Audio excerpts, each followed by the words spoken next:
Alright, welcome to our outdoor adventure channel.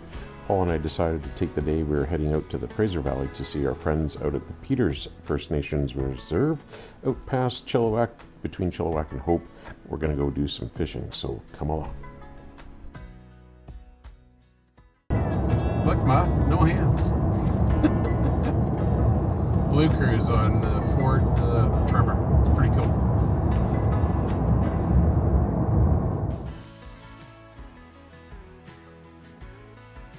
Such a beautiful day. Look at that. The depth of the mountains there with the haze and whatever. It's apparently a little bit of a forest fire situation happening out towards Hope, BC. And the drive out to the Fraser Valley is quite beautiful. The mountains, and it's just so scenic. I love going out there.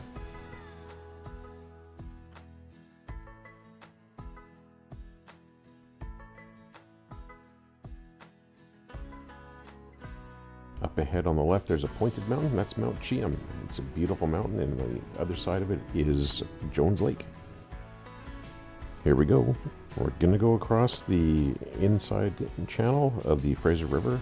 We're now on the Peters Reserve, and we're going to head over there across that little island and get out to the Fraser River, the main channel.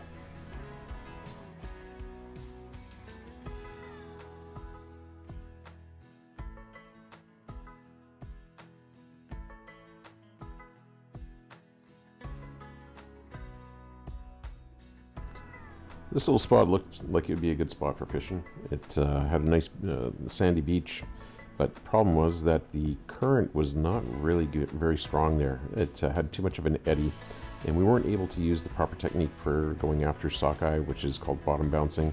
We're not even going to go into any sort of the concerns people have about that, but we switched over to spinners and spoons. This is what we're doing here, and still didn't have any luck going for pink salmon.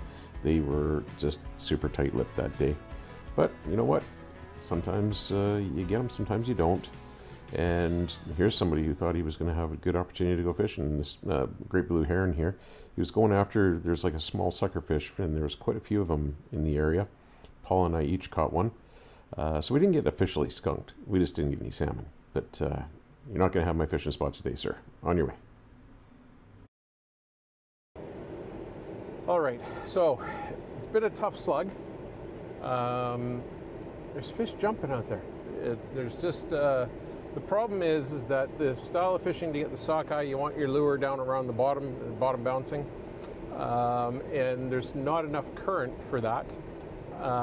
So what's happening is that the weights are just going to the bottom, and then it's a constant snag up on the bottom, and just about ripping your hands off on the braid trying to free up the weight.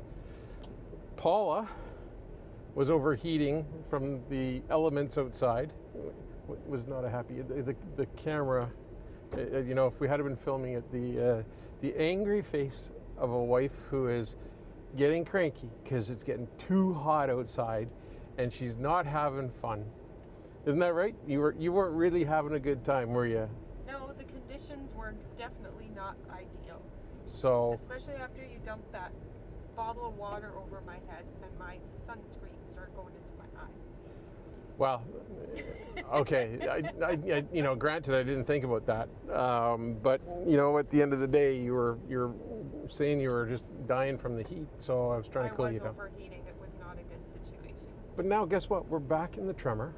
We're going back to the starting point here of the inside canal that we crossed over, to get some directions to see if we can find another area of the river that has a faster current, because we've got to have faster current to do what we need to do to get the sockeye salmon, or we're going home empty-handed. So we'll see how it goes. How are you doing, Paul? I'm doing great. Paul is happy right now because we've got the AC going. We have the air-cooled seats as well, cooling her down. And I think it was important for her to get that little bit of a reprieve from the heat here. So it's hot out. Like, I mean, it's showing on my thing right now 29 degrees. And it's kind of hazy. There's a bit of a forest fire apparently up near Hope. But you know what? All in all, considering that there's been the smoke or whatever, I'm not complaining about the air quality. Actually, the air quality is not too bad. You get used to it. Yep. There was a little bit of a smell at the very beginning. You could smell a bit of smoke. but You're acclimated to it. yeah, didn't mind it at all actually. When you had to look back to our fishing files of Kelly Whitaker and I fishing this location in 2018 doing sockeye and fishing, and there was a forest fire, like big ones happening, and the air quality, you had to chew the air before you could breathe it. So all right, we will update you again shortly. All right, we gave it our best shot. It's the sun's starting to go down. Time to get out of there. This is another area that we decided to fish. It still had the same sort of an effect. It was very shallow water with not a lot of fast-moving current, so it just couldn't take the weights to do what we needed to do for the proper fishing technique. Yep, we came back empty-handed for salmon, but you know what? We had our bucket full of adventures. We actually really had a great time. This is our first time taking the truck off-road, and it doesn't look like a lot, but check out the actual motion of the truck you'll see at the bottom of your view there.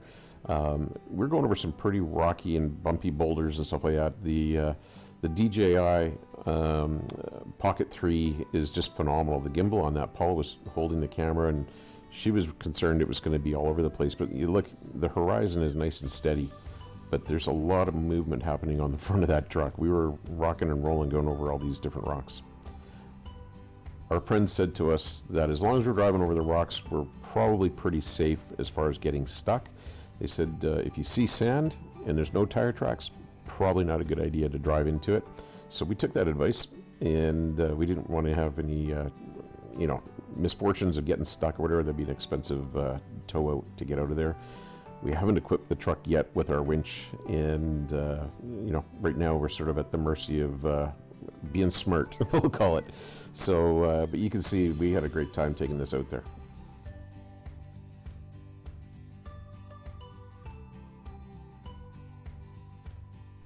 One of the things that was really interesting was the fact that the truck has like full skid plates underneath of it, so you're pretty safe going over a lot of different things. And all these plants and stuff that you're seeing in front of us, the sensors on the truck were beeping, telling me that we're gonna run over something, but I guess I could have turned those sensors off, but it was pretty neat. The whole package working really, really well.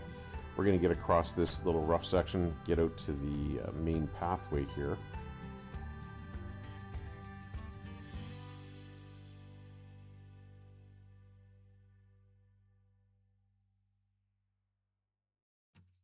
There we are. We're on the actual main pathway around this little island that's been driven on for many years, so it's packed. We're heading back to get to the inside channel so that we can get across to the main part of the mainland there and head it back on home.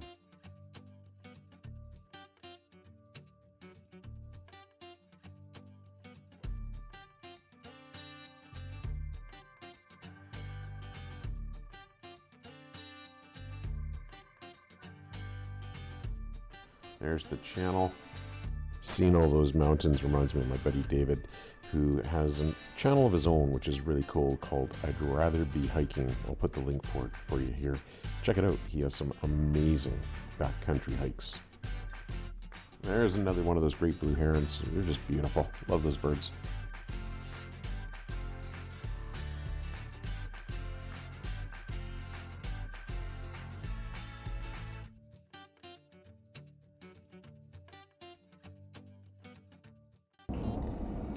Well, that was a fun day, a long day. Sometimes there's an old expression that says, sometimes you get the bear, sometimes the bear gets you. And today we didn't get skunked. We each caught a little sucker fish. It doesn't really count when we're going after salmon, but at the end of the day, we were out there, beautiful, beautiful scenery, nice day out of the house. Great breaking in the four-wheel drive. Paula, what'd you think? The truck was great. Lots of fun, eh? It was, and it was beautiful. And our friends are lovely. Yeah. And very hospitable. Yeah. No, thank you very much to Leanne and her family, and we really appreciate you guys. You know what? We'll be getting out for some more salmon. The run is open for a few more days, and see if we can get ourselves a sockeye salmon or whatever. But tough day on the water today. But again, you know what they say. bad day fishing beats a good day working anytime. Going to give you some great sunsets here, and the scenery heading home. We're still out in the country, but we're heading towards suburbia, and the sunset was just fantastic this night, and we had a great time. We hope that you really enjoyed this video, and if you do us a favor, click like, subscribe. We'd really appreciate the help. We're really trying to grow the channel into something really fun for everybody to watch, and we'll look forward to seeing you on the next adventure. We hope that you'll come on along with us. Take care.